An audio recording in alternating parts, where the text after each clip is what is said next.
Le directeur général du tourisme. La lecture des recommandations sera faite par l'experte Mme Georgette Ako. La lecture des motions de remerciement.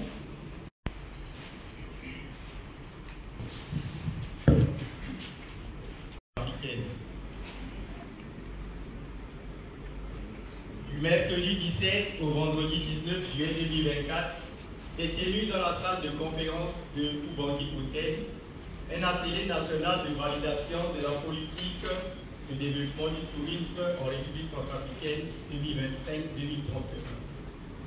Organisé par le ministère des Arts, de la Culture et du Tourisme, avec l'appui technique et financier du Programme des Nations Unies pour le développement, cet important atelier a réuni les membres du comité de pilotage désigné par arrêté numéro 00-2022.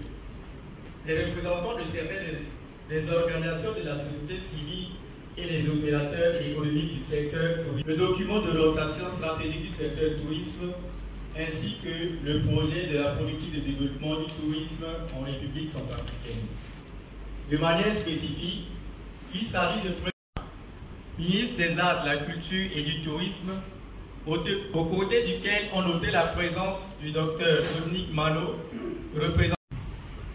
Conformément à l'agenda de l'atelier officiel, le premier discours a été prononcé par M. le représentant résident du PNUD, qui, dans son propos, permettra au pays de progresser vers l'atteinte des objectifs de développement durable ODD des Nations Unies et vers les réalisations de l'agenda 2063 de l'Union africaine. Le gouvernement a entrepris, avec l'appui technique et financier du PNUD, l'élaboration et la validation de la politique de développement du tourisme en République centrafricaine pour la période 2025-2031.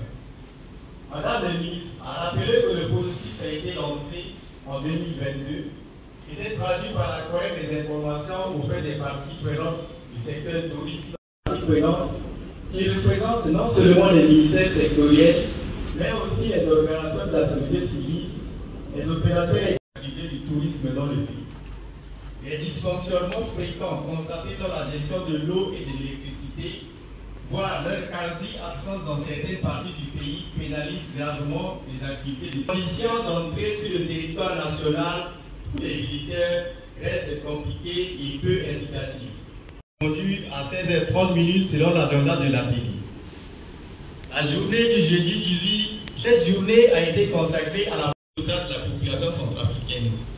Introduire la non-usage des nouvelles technologies de l'information et de la communication comme une faiblesse liée à la promotion du tourisme.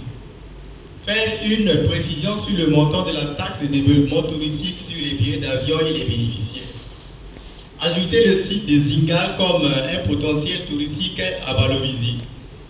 Renforcer la partie APN Chenko et les WC.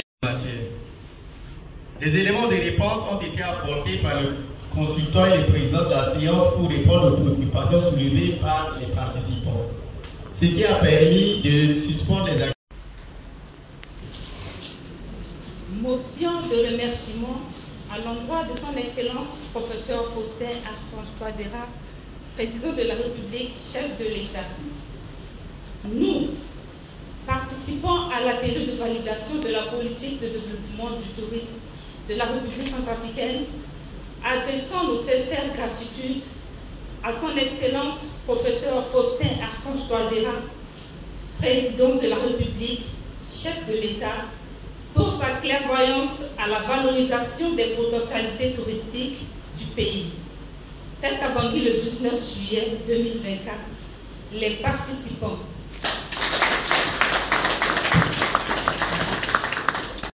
À l'endroit du gouvernement. Nous, participants à l'atelier de validation de la politique de développement du tourisme de la République centrafricaine, adressons nos sincères remerciements au gouvernement que dirige son Excellence M. Félix